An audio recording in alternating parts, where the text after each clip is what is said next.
یو بادشاہ هغه ته یو حافظ ورغوي زما مدرسه ده او ما سره لږ چنده وکړه. هغه جلاد راوغوښته وی دا سمله وه دا قاري یو څو کوړي ووهه. قاري وژړل. بیا یې کمرې ته بوته دی بادشاه وی قاري ودې ژړل ولې؟ وی ما ته ګیله ودرېده چې ته څنګه مسلمان بادشاه یې چې کومک دې د ادارې او جامعې سره نه کول نو د وهلو دې ما سره څه کارو؟ دومره ظلم. وی بادشاه کېنوله ما ته یې ویل حافظ صاحب ته مې ځکه ووالې چې ته د قرآن کریم مدرسه چلی خو ستا په زړه کې د قرآن کریم قدر نشته دی. که تا سره د قرآن کریم قدر وی نو د وخت حاکم او بادشاه ته به تا قرآن کریم د سوال لپاره نه راوړې. ته ما نه تپوس وکړه چې زه څوک یم او دا بادشاهي ما ته په څه میلاو شوې ده؟ وی ما پوښتنه ترې وکړه. وی ما ته یې وی زه سیک وم هندو وم. د دې وخت دا بادشاهي باندې یو بادشاه مړ شه پخوا خو عجیبه بادشاهي وه فوجونه به نه و بس خلکو به راغر وه لوټ به شروع شه. خلکو را منډې کړي بادشاهي حال تالا کېږي زم پکې رالمه.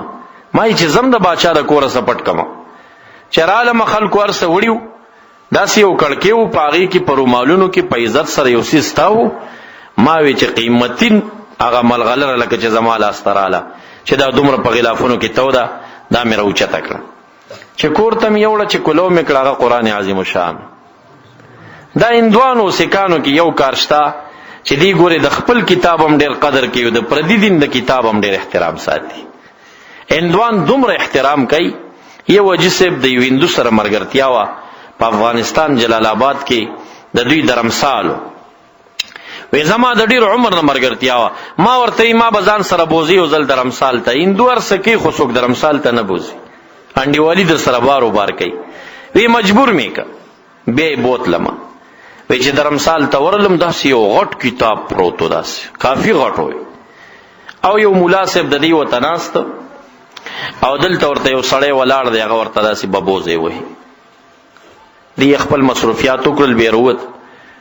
ما ورنه پوښتنه بیا وکړه دا کتاب څه شی و؟ وی دا زمونږ کتاب دی که نه.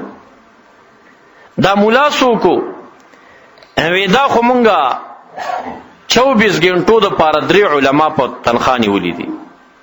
ته مونږ دا ټول چنده کو تنخوا ورکو. یو سیکنډ هم زمونږ په عبادتګاه کې زمونږ کتاب بې تلاوته نه پاتې کېږي. 8 غنټې به یو تلاوت کوي بس چې 8 غنټې بعد چې بندېدو ته جوړ نشي نو دا بل عالم به راځي هغه به تلاوت کوي. بیا هغه بندېږي نه نو بل راځي. زمونږ کتاب بندېږي نه بې تلاوته دا به لوستل کېږي. ما وی دا پکې ورته ولې وه؟ وی دې دپاره مزدوران نیولي دي د دې مونږ تنخوا ورکو چې مچ را نشي زمونږ په دې کتاب ګندګي ونه کړي. دومره د خپل کتابونو د احترام ساتي. وی ما خپلې بیبي ته وویل چې دا د مسلمانانو کتاب دی د قدر وړ دی.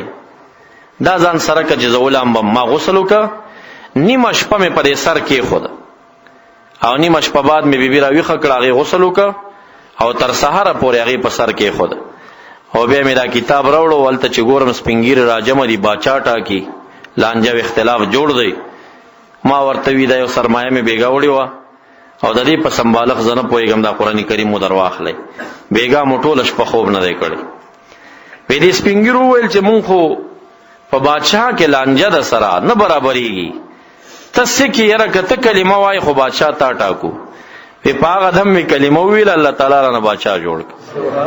وی ما د قرآن کریم یوه شپه قدر کړی الله تعالی بادشاهي را کړې ده او ستا په سینه کې قرآن کریم پروت دی او ما ته سوال کې ته مې ځکه ووهلي. یاره حافظ په زړه کې دا خبره یقین ته پرېوته. لاړه کلی پرېښوده او داسې غر ته لاړه. هغلته یو داسې اوار ځای ځان ته برابر کړو تلاوت یې شروع کړ. تلاوت شروع دی. دا د کلي ماشومان ګډان بوزي. مور ته وایي یاره یو حافظ راغلی دی ټول ورځ تلاوت کوي لږ راته روټۍ او ګوړه او پیاز لږ زیات راکوه. نو بس روزي خو ورته اوایي حواله شوه. بس هغه شپنو به چې ځان سره سوړل نو پیاز روټۍ به یې د تمر کوله. روټۍ حواله شوه. څه وخت بعد خبره مشهوره شو په کلي کې په غره کې یو سړی دی شپه ورځ تلاوت کوي بزرګ دی ښه سړی دی. الله تعالی خلکو زړه کې واچوله. خلک به راتلل بیماران به یې راوستل. الله تعالی په خوله کې اثر پیدا که چې دم به یې واچو هغه به ښه شو. قاري صاحب په پیر صاحب مشهور شو. نو پیر صاحب ته خو خلک ډالۍ راوړي به که نه د پیر صاحب خو بیا ضرورت نه دی خبرو ته چې چندې وکړي. نو بس دا خبره را روانه شوه. دا الله تعالی د خلکو زړه کې دا چي کنه. نو حتی کې داسې شو چې په دې غره کې یو ډیر لوی دربار او مسجد او خانقاه دا ورته تیار شو، مریدان هم ډیر زیات شو. د وخت بادشاہ ته چویل یو پیر صاحب دې غر کې پیدا شوی دی، که ملاقات ته ورځي. بادشاہ ورته راغی، یو دربار دی، مریدان دی، قصه ده. راغی ورسره، اخره کې دعا یې واخیسته. وی صاحبه زه د وخت بادشاہ ما او تا ما ته هیڅ التفات هم ونه که، خو که د لنګر کې څه کمیږي بیا ما ته اطلاع کوه. نو هغه ورته وایي چې بادشاہ صاحب لکه چې زه دې ونه پېژندم، ما وپېژندې خو تا ونه پېژندم. څوک یې ته؟ وی زه هغه قاري یم چې د مدرسې چنده مې دنه غوښته و، په کوړو دې والی وم. خو همغه ورځ راغلی ستا په خبره مې یقین کړی و او الله تعالی دا عزتونه ما ته راکړي. او بادشاہ تا ته مې ضرورت نشته، خو که ستا په خزانه کې څه کمېدل نو دومره څه لرم چې انشاءالله زه به خپله تا سره به امداد کوم. د دنیا عزت دا هم قرآن کریم کې دی. د بیماریو شفا په دې کې ده، د باطینی بیماریو شفا په دې کې ده، اصلاح د عمل په دې کې ده، اصلاح د عقیدې په دې کې ده. یو سړی وایي زه ولایت او دوستي غواړم، حدیث د بخاری شریف دی.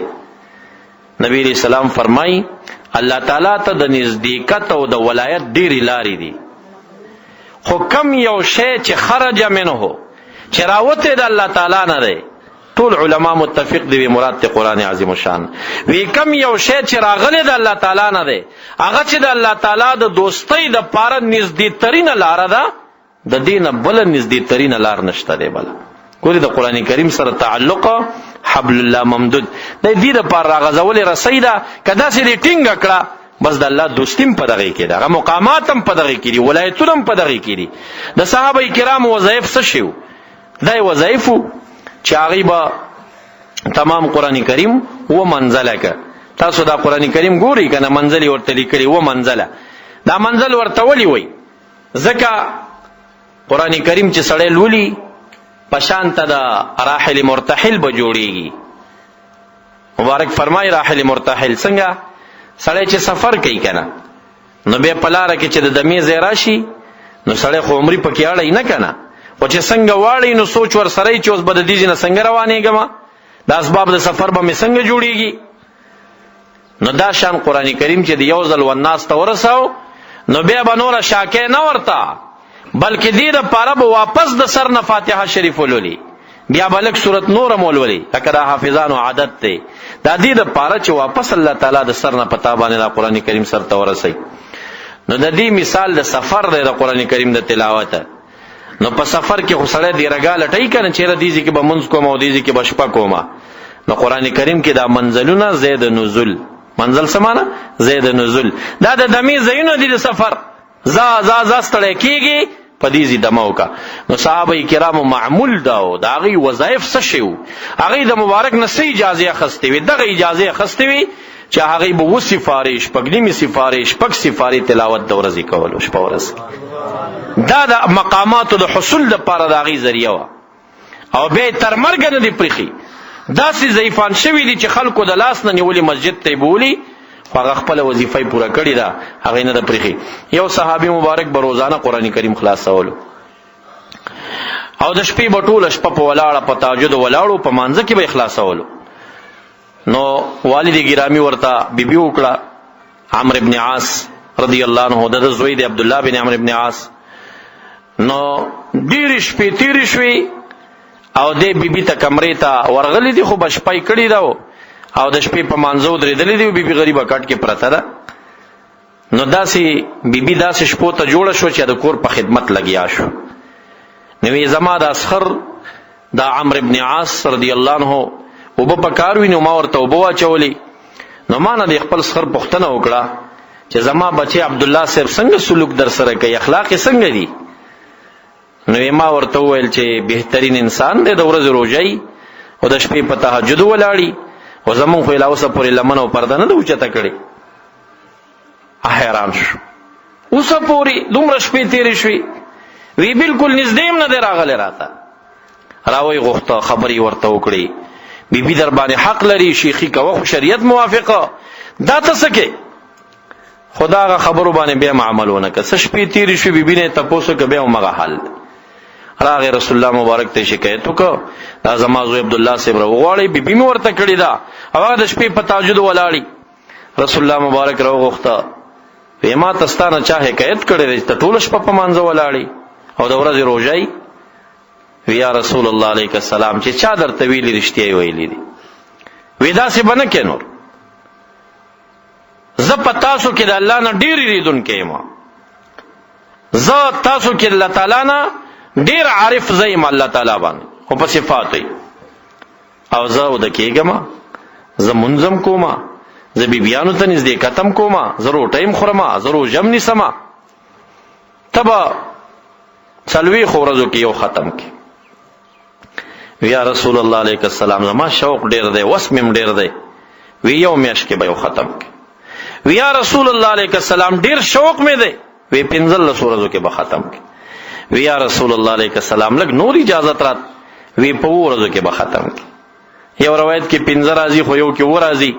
دغه عبد الله بن عمرو بن عاص رضی الله عنه په 2 ورځو کې دا منزلونه شروع کړل. تاسو ته چې کوم منزلي مخې ته پرتی دي دا غنه بعد صحابه کرام هم دا شروع کړل.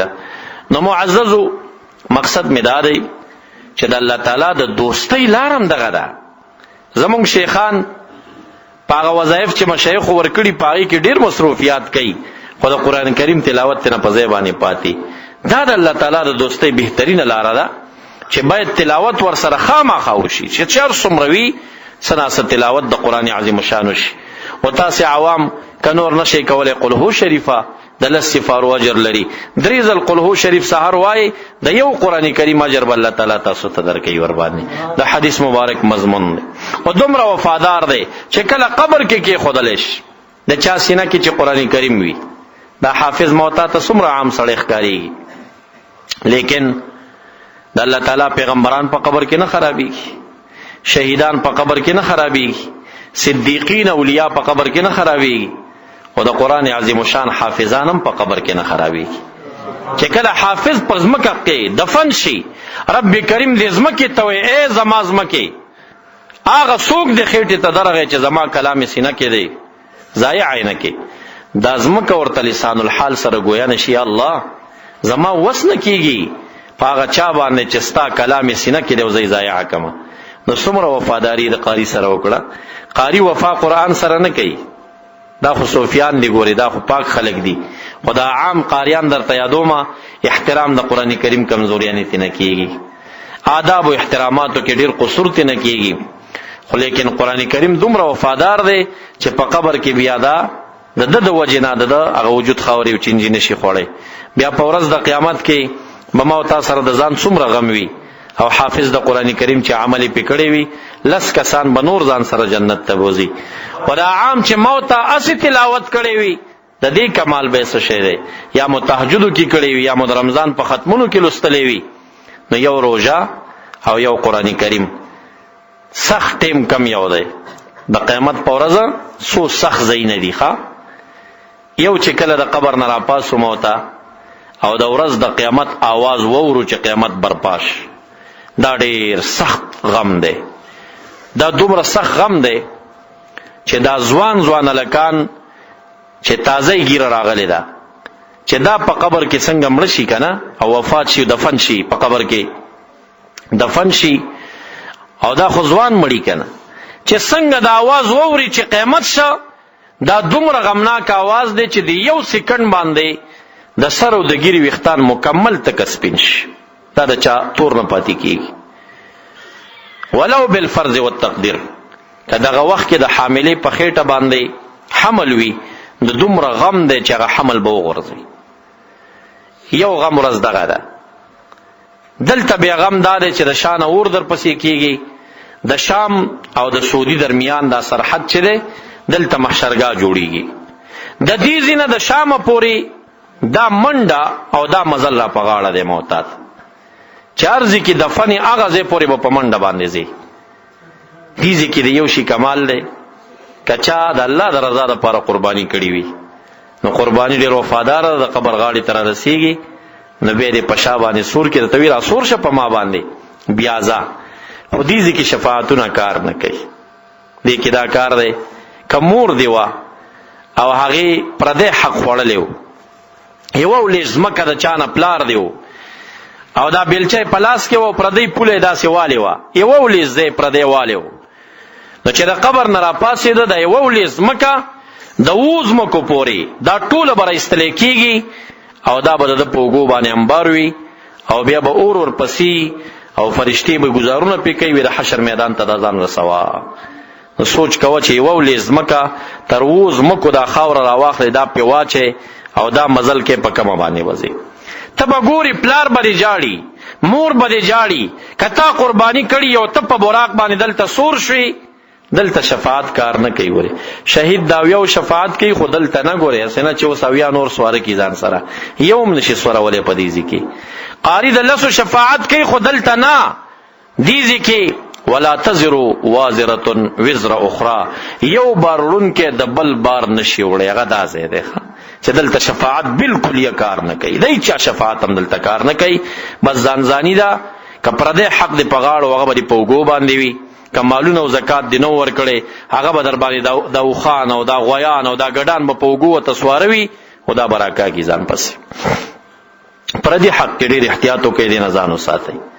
دویم سخت ځای چې دی هغه پل د صراط اغل تم قربانی راځي حسنوا ضحاياكم فانها على الصراط مطاياكم قربانی خسته کوي چاغه چاغه واخلي زکه دا په پل صراط باندې تاسو متي دي په دې بسوريږي به دا بوزي الته تیار ده اغلته گرمایش د جهنم دی اغلته نریواله دی او ډیر خوف دی او چې کله ته په براق باندې او په قربانی باندې سوري دا نور داغي کار دی چې څنګه پیزي ته خو په سورلې باندې شوي کنه التم د قربانی کمال ښکارا کی یو طول د میزان دی دا ډیر سخت ځای دی په دغه ورځ باندې طول د میزان ډیر مشکل ځای دی.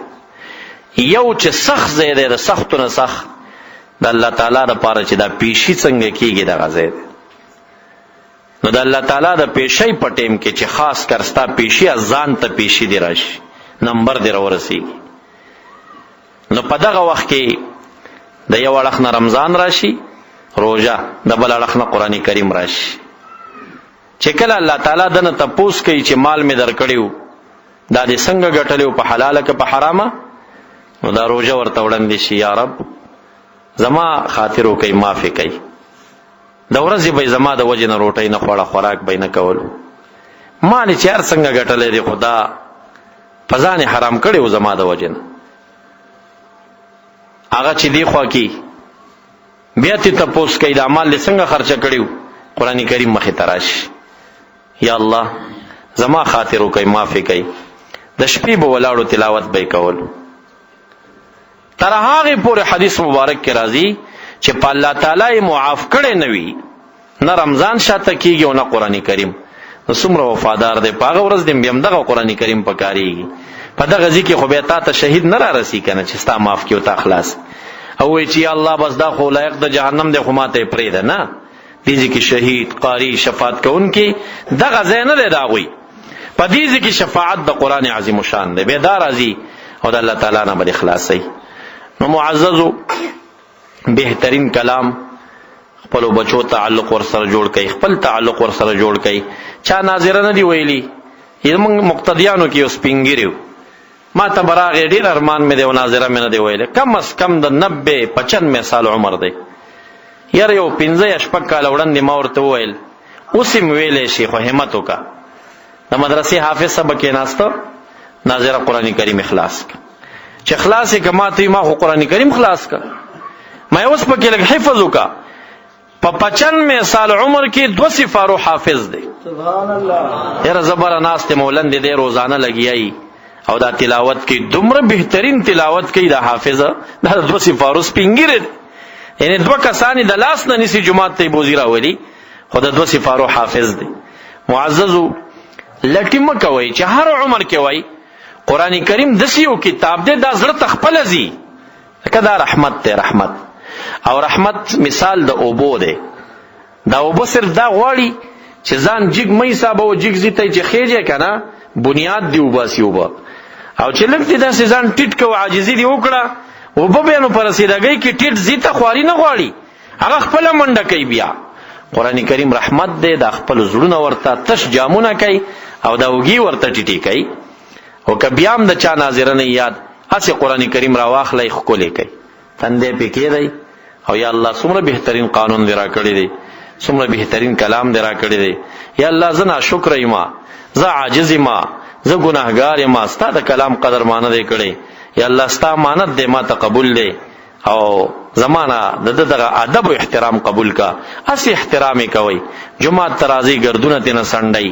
غلاف نه لري غلاف ورته خلی دغه د قران کریم احترام دی دا سی ورځ بمراشي چې قران عظیم شان به زمونږ استاد سینه ګلمن لاړ شي موږ به مساجد تراشو حدیث مبارک کې راضی بن مسعود سبراوی دی چې دا قران کریم کولو کې یو حرف د قران کریم باندې سپین کاغذونه به پراته وي فزعوا پیر بشي خلق بمنډي کې حافظانو ته چلک تلاوت راته وکي پيوش پکې به تمام روی زمين چې څومره قاریان دي د یو پزړه کې به د الحمد د بسم الله د والناس یو ټکی بنئ پاتې ټول قران کریم الله تعالی ته ګلمن تلوي بیا بچغي وی جړه بوي او هغه وخت کې پیدا شي کار نه کوي عبد الله بن مسعود رضی الله عنه فرمایي وی دوه کارونو کې جلتی وکي یو طواف عمره او حج ته ډیر ځای یعنی د سی ورځ براشي چې د حبشو دوا تورنګي چې نری پونډي بوي او را بشي دا کعبه به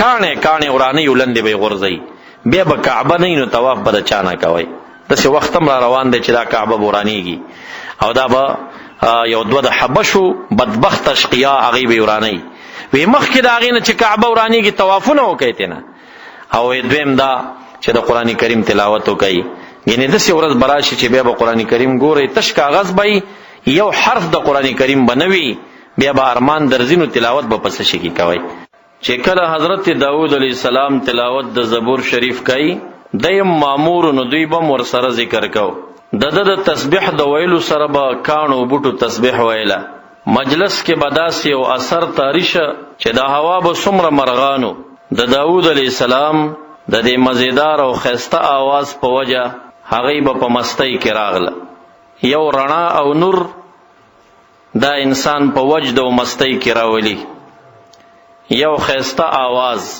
تجربه په لحاظ تاسو کته شي مار هغه ته یو خاصه شپېلې چې کله هغه پاړوګر راونی سي په دې مار باندې څومره اثر وشي او څومره تاویږي د رڼا باندې چې کله دا پروانه او یو سیز بل سیز دا رڼا وګوري او په دې مین شي بیا په ځان نه پوهیږي هغه ځان دی ورته غورځي دا عشق یو د دې رڼا یو اثر وي نو چې کله به د زبور شریف دا حسن صوت आवाज شروع شه نو دا هوا مرغان به په جذب شو دا په بتاویدل تر دې چې مړه برا پرې وتل په دې مجلس باندې زنګلونو کې چې څومره لیوان او زمریو هغه به د داوود علی السلام مجلس تراله زبور شریف لستو سره به هغه باندې دومره اثر شو چې د لیوانو د زمرو سترګو نه بوخ کې به دي انسانان به دومره ګڼ تعداد کې وته جمع شوي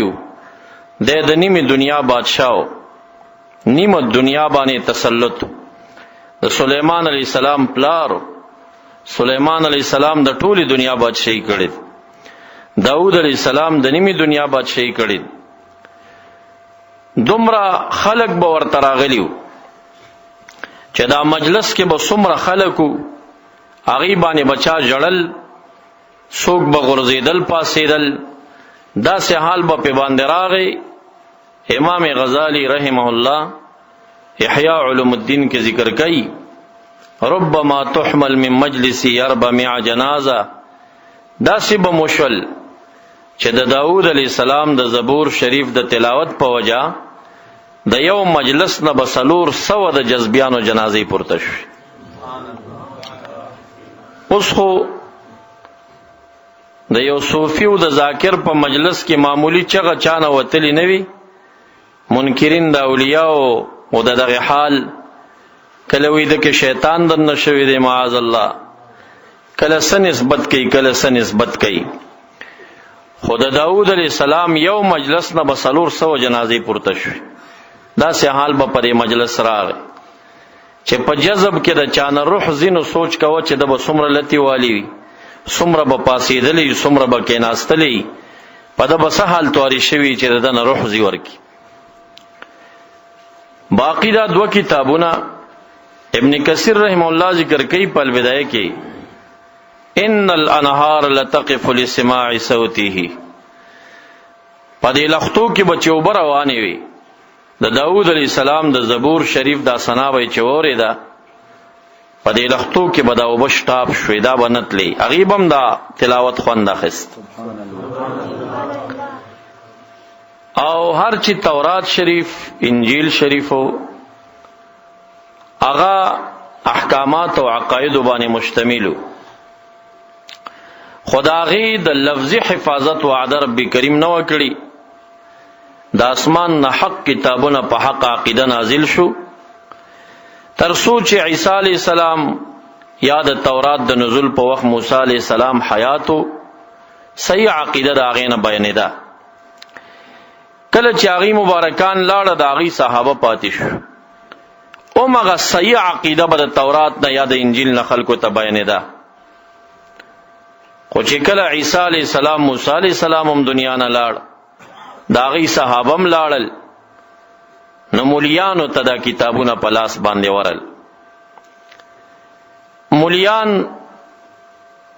د دین خدمتګارم ورکې ډېر شته خو د دین بربادي هم د علماو ناراضي. عوام خو د قرآن کریم غلطه ترجمه نشي کولی نه پی پوهیږي. که فساد جوړ دیم د مولانا جوړ دی او لکه فساد مخنیوي کوي نو عالمي کوي. او که هر جماعت او ډله ده سرکردگی به مولا کوي. کم جماعت سره چې مولا نه هغه کامیابیږي نه. کله چې تورات انجیل مولیانو ته پلاس ورغ او هغه سره د خارجيانو د کفارو پیسې راوګدې شو هغه په خپل منځ کې سره د علم اختلافات او ډلبازیانې جوړې کړې. تورات او انجیل کې قلم وهلو نه ساتل شوی نو د ځان نه په تورات او انجیل کې لیکل کول. نن سبا په دنیا کې 250 انجیل خوار دي. که عیسویانو ته وایي چې هغه انجیل چې اسمان نه نازل دی او حق کتاب دی یو دی که 240 یا 250 دی ابو وایي یو دی وی هغه یو تاسو په دې 250 کې بیلول شي دویم نشي بیلول. نو هغه دینونه د علماو د وجنا په مختلفو ډلو جماعاتو تقسیم شوله ضایع کړل. بل دا یو کمال د قرآن عظیم شان چې الله تعالی د دې لفظ ساتل دي. مولا چې څومره باتور شي هر سبو کې معنا کې به ګوتی وای عقیده به غلطه خوره کی خدا قرآن کریم په لفظ کې ګوتی نشیوال. د الله رب الجلال د دې ساتنې وعده کړی دا انا نحن نزلنا الذکر وانا له لحافظون. قرآن کریم مونږ نازلو او مونږ د دې ساتون کیو. علما کرام وایي چې دا ساتل د څه شي دی د قرآن عظیم شان د الفاظو د ساتنې وعده کړی دا. قرآن کریم کې د ځان نه څوک نشیواله. حجاج ابن یوسف دا ډیر لوی ظالم بادشاہ د 1,15,000 کسان صبرن وجلیو. قرآن کریم ته د ازور زیرو پیخ چي دي دا حجاج ابن یوسف زمانہ کې وش. علماء کینول چې دا عجم نشي ویلې غلط قرآن وای نو دا ورته ولي کله زور زیرو پیش ورته وکړه. علماء کینول انتاکیه او دروم عیسویان او انګریزان خبر شو چې حجاج بن یوسف یو ظالم بادشاہ د مسلمانانو دی. پیسې او سرو سپینی خوخ دی سړی ډالۍ به وتور کو اسم قرآن کریم کې زور او زیر او پیښ شروع دی ورته وایو چې داسې لګي لګي ګوتی پکې واه چې داسې لګ لګ تغییر پکې راشي. نه یو وفد رولېګا چې قرآن کریم کې څه تغییر راواله نور مقصد نو. موسی علیہ السلام او خضر علیہ السلام چې کله لاړ انتاکیه ته دا انتاکیه چې کوم د یونان کې ده دا په اروپا کې راځي نو هغه ورته موږ ته ملمستیا را کوي فلم یضیفوهما فابوا ان یضیفوهما هغه انکار وکړ چې دې دواړو ته ملمستیا ورکی. نو د انګریزانو وفد رولېګا او حجاج بن یوسف ته ویل چې دا خو زمونږ د نیکونو ډیره کنجوسی بیان شوی تاسو کتاب کې وګوره خپل پیغمبران موسی علیہ السلام خضر علیہ السلام وترالی وشپې مور نکړه روټۍ مو ته ور نکړه مونږ به تا ته کافی پیسې درکو خودمره مهرباني وکا چې فابوا ان يضيفوهما، دا فابوا دا بیلند دا ټکی وران کا او پاس په دوه ټکی کېدا، نو دا سیولی که چې فاتوا ان يضيفوهما. نو موسی علیہ السلام خضر علیہ السلام چراله نو کلیوالو ورته اتیان په ملمستیا وکړو، نو بهترین روټۍ ورته تیار کړه. بس دومره وکړه دا ابو کې دا بینه دا لندنې ټکی لرکا او بر ور سره دوه ټکی کېدا، بس توبه تی جوړ شي. حجاج بن یوسف ورته ویل ډیر ظالم یم، ډیر مسلمانان می وجلی دي، سلويخ می صحابه شهیدان کړي دي، هر څومره چې د ظلم مخکری شوی دي، خو دومره باتورو تکړه نیم چې د الله په کتاب کې قلم کې एकदम غوتی وام، دا کار نشم کول. الله رب ذوالجلال د دې ساتنې وعده کړی. نو دا ساتنه پچا باندې کوي؟ پدې قراو باندې کوي. پدې الله تعالی د خلکو زړه کې دا واچي بچي وقف کا قرآن کریم ته، د حافظ زړه کې واچي د دین ډیر کارونه دي، خو ته درس شروع کا قرآن کریم خلکو ته خایا. دا مدارس د حفظ القرآن جوړ شوی دي، پدې کې خلکو ته داز دکېږي. تورات او انجیل شریفه په مخ د دنیا باندې یو حافظ لرل. د انجیل حافظ چې عیسی علیہ السلام، او د تورات حافظ چې عزیر علیہ السلام. نور په دنیا کې د تورات حافظ هم نو او د انجیل حافظ هم یو حافظ لرل. نو عیسویان او یهودیان دومره احمقانو چې هغه چا چې تورات په یادو عزیر علیہ السلام وی عزیر ابن الله، وی دا الله تعالی زوی دی. الکه ولی الله تعالی ته څنګه زوی ثابتوي؟ رب کریم فرمایي حدیث قدسی دی کنزل کوي ماته دا څوک چې وای زما زوی دی، ځکه چې زوی خود بیبی نه پیدا کیږي او بیبی نه کله زوی پیدا کیږي هغه مخکې مجامعت غواړي. نو دا احمقان دي سوچو کې چې کم نسبت ماته وک چې وی بدا ولید الله تعالی زوی دی، وی چې دا د الله تعالی زوی نه وینو دا تورات څنګه په یاد کړي، دا لوی کتابی دي سینه کې څنګه ځای شوی. عیسی علیہ السلام انجیل شریف حافظو، هغه ته عیسویانو د الله تعالی زوی وی. عیسی علیہ السلام ورته وی الحمدلله موږ تاسو ډیر خيار یو او ډیر ښه عقیده لرو، زمونږ په هر کلی وړو کې کور کې د قران کریم حافظ موجود دی، خو د نبی علیہ السلام نه تر اوسه امید ده تاروز قیامت څوک به د الله زوی ورته ونه وایي.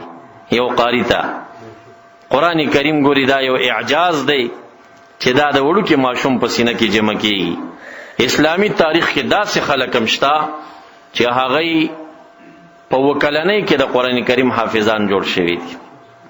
اسلامی تاریخ کې داسې ځوانان هم شته چې هغه په 2 ورځو کې تمام قران کریم زده کړی دی.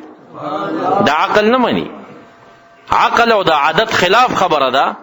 خو زمونږ استاد د امام ابو حنیفه رحمه الله تلمیذ خاص امام محمد صاحب هغه تمام قران کریم په 2 ورځو کې زده کړی. چې کله بلار را واست امام صاحب ته چې دا شاګردی کې ونیسي، هغه ډیر خستو. امام صاحب ویل دا بوزه چرته حافظانو سره حفظ پیوک چې حفظو کې بیا راواله، وی زدري سلور کاله به حفظ کې ولګي. یو هفته بعد ورته پلار را واسته، وی تا ته ما نو ویل چې حفظ پیوکا، وی حفظ کړی دی، ما حافظ ته اوس پاره او په 2 ورځو کې تمام قران کریم په یادو باندې زده کړ. دا د قران کریم خپل یو معجزه ده، په مختلف اړخونو اعجاز دی پدې کې چې دا خپل د انسان سینې ته نوځي. دا ډیر مینناک کتاب دی. نو معزز دا د الله رب ذوالجلال یو عظیم امانت دی.